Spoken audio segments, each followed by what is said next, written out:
It is Wednesday for me. I don't know when this is going up. I'm tired and very, very tired. I just said that. Yep. My outfit of the day. I've got my cute compression tights down here with my pants and my blue jean shirt. Let's do this. Alright, lady, so we're ready for the day. Let's do this.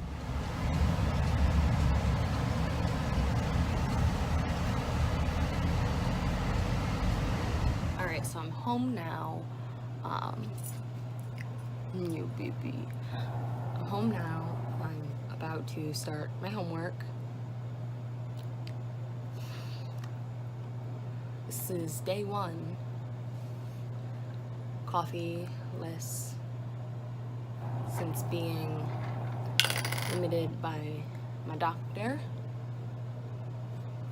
My head is pounding. Definitely going through withdrawal because, well, she did tell me this yesterday.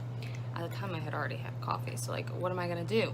Undrink the coffee that I had already drinking? I mean, what was left I gave to my mom. Because like, I'm not gonna drink it, so I'm not gonna waste her money.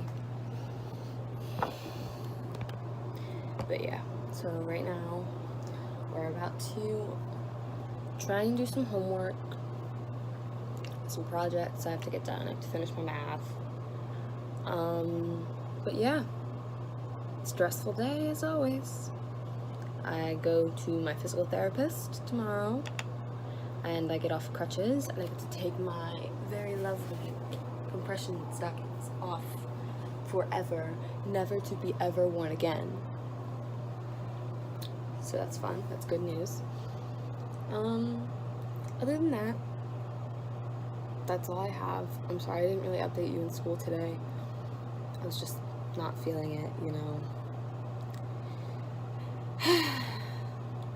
See you in the next clip. Alright, so basically finished my homework. Now I'm just chilling, you know, watching my brother because my parents have back to school night for him. So they stuck me with him. I kind of really want some pizza, but I always opt out of getting pizza when we get pizza because it's bad for you, so I always get salad. But I love pizza and I want pizza, but pizza does this to my skin. So, you know, mixed emotions. This is literally so freaking good for me. I was just talking about how I wanted pizza really bad, and I found pizza rolls. I'm so happy. You have no idea.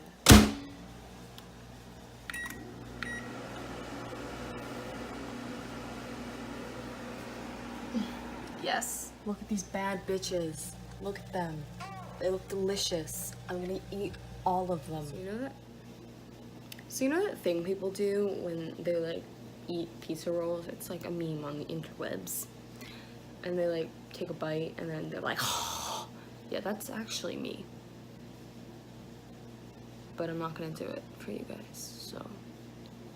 I mean, have fun being bored.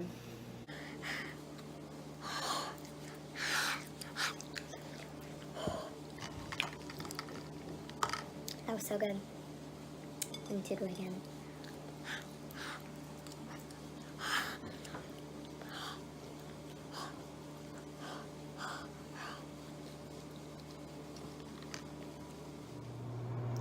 Alright, so I get asked a lot of questions about what went down from my surgery, like how it all happened, what it was for. I just want to make a little video about it, saying basically everything you guys have been asking, and you guys meaning literally just my friends in school have been asking me, and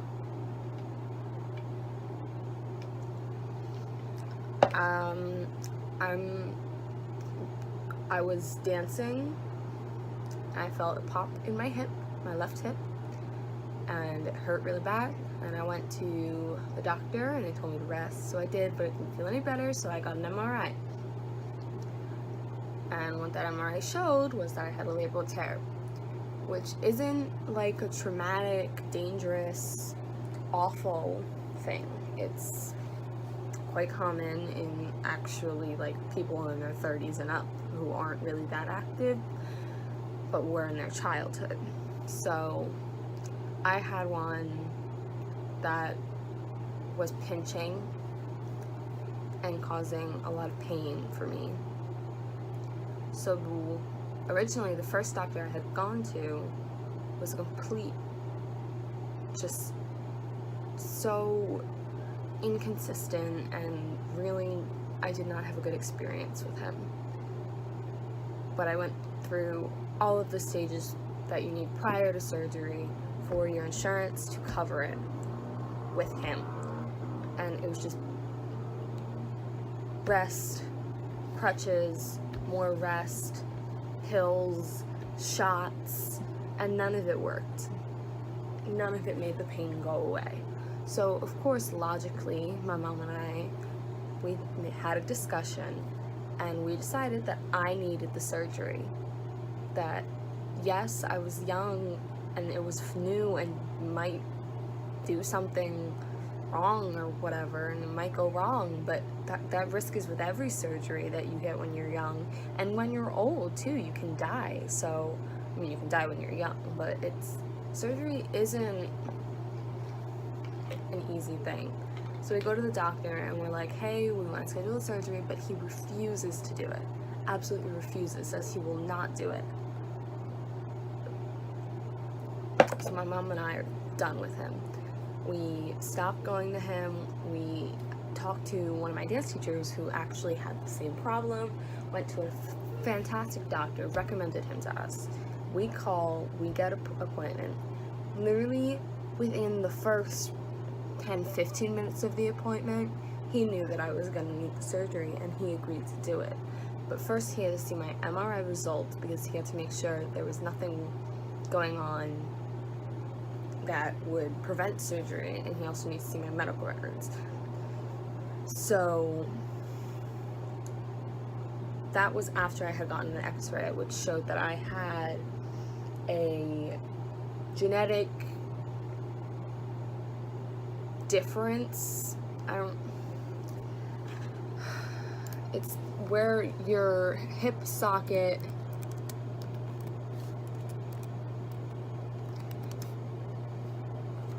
and ball are too big. Let's find the fancy term. Oh, well, I don't know. The socket was too long and the ball was too big. So every time they would pinch, and he diagnosed that was what was causing my pain. So we planned the surgery. I go in, I put these on, it's like a 9:30 when we get there. My surgery doesn't actually happen until around noon. So he was falling behind. There had been a lot of complications in other patients, so he obviously could not attend to me right away. Which, when they told me that, I of course get nervous, like, oh my god, am I gonna have a complication? Is there gonna be more? Am I gonna hold up everyone else? Am I gonna be seriously injured? Is this gonna be bad? So I just had to breathe. They gave me the relaxer medication to basically not laughing gas. It didn't make you loopy. It just kind of took the edge off and made you kind of chill. You're just what's up? I'm good. And that was that. That's what happened. And then they took me into the surgery room, got me all set up on the table. My anesthesiologist put the anesthesia in me, and blackout. Cut to when I wake up. My whole body is shaking, from the inside out, just violently shaking. And I'm requesting my mom, screaming for her so they get her. And of course my mom's concerned. I'm shaking like a madman, sobbing. It was horrendous. I can't explain the feeling of it. It was just so uncomfortable and just confusing because all of my muscles were spasming, all of them. So the anesthesiologist said it was a completely normal reaction to the anesthesia because it paralyzes your whole body.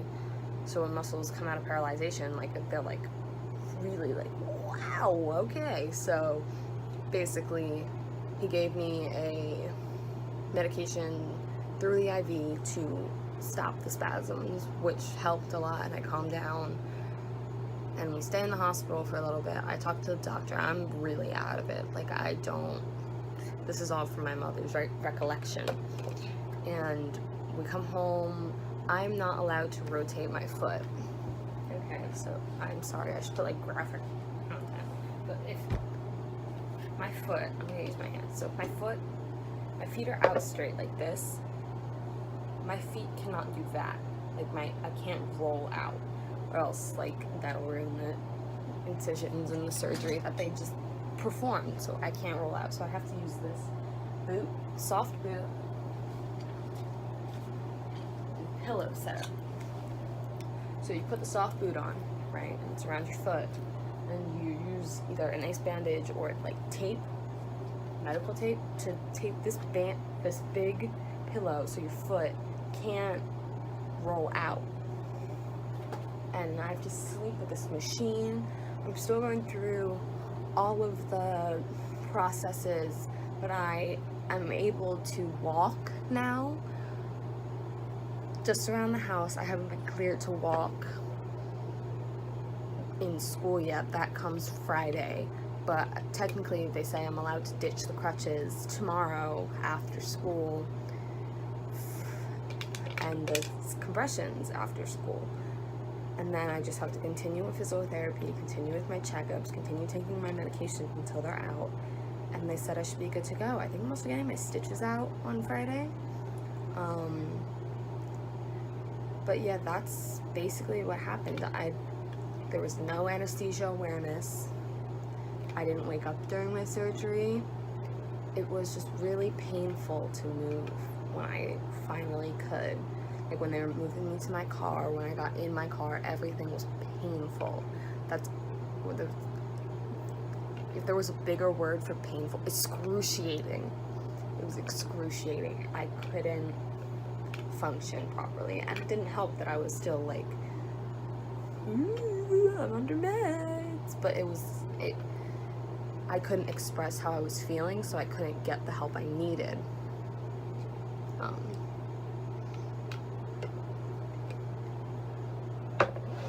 So I am actually feeling 20 to 30 times better than, like, no, not like 1,000 times better than before surgery. And my mother and I are so angry and confused as to why the other doctor wouldn't do the surgery. Like, did he get sued? Was there a medical reason he thought? Or like, why wouldn't he do it? He was under our insurance, he was recommended by my orthopedist, but he would not do the one thing to help me. The one thing that I needed. And the fact that this other doctor, who is probably the smartest man I've ever met, could figure it out just by looking at an x-ray. Just knowing that the MRI was there, looking at an x-ray saying, this bone and this bone are too big and they're pinching together a nerve or something because of the split. So it's causing your pain. So we're gonna fix that by shaving the bones back, stabilizing the sternum. But a cortisone shot was supposed to help all that, and I was supposed to feel all better after physical therapy and a cortisone shot. The physical therapy probably made it worse because I was doing things to try and help something that I can't control. I can't control my bone size. If you could, do you think I would be having this problem? I don't know. He was just really frustrating, and I'm so happy that I found my new doctor. He's amazing. If you need a hip doctor, he's a specialist. You can email me, text me. I'm not giving out my number. You can DM me, you can Twitter, DM me. There's ways to get in contact with me. And if you live in the area, I will try to help you. Because I feel better. And I want everyone else to feel better physically. Surgery, it's a hard thing. Surgery is something you're obviously going to be very nervous for, and it's completely understandable. I worked myself up to the point where I was just sobbing days before. If you're going into surgery, you need to relax, you need to breathe, you need to drink lots of water until you're told you can't eat or drink anything anymore. You need to sleep, get lots of sleep, because I guarantee you will not be sleeping very well once your pain kicks back in after the anesthesia and your medications they give you in the hospital wear off. So you will sleep a lot the first day or two because you're trying to sleep off the anesthesia and you're trying to sleep off the pain meds. But make sure you keep taking your medications, you're doing what your doctor tells you, doing what your physical therapist tells you, and you're just taking it really easy, because I promise you, a doctor wants you to feel better. He's not gonna put you through unnecessary stress, unnecessary means, unless he's a complete asshole and just wants money. And if you find a doctor who is wonderful and really truly wants to help people, you will be in good hands, and you will know by the way that they talk to you. If they talk down to you like you are inferior to them because you didn't go to med school, they're probably not gonna be they might know what they're talking about, but if you don't feel, you need to feel comfortable is what I'm saying. You need to feel comfortable in what your doctor is doing, and you need to feel comfortable in the procedure itself. That is all, guys. Good night.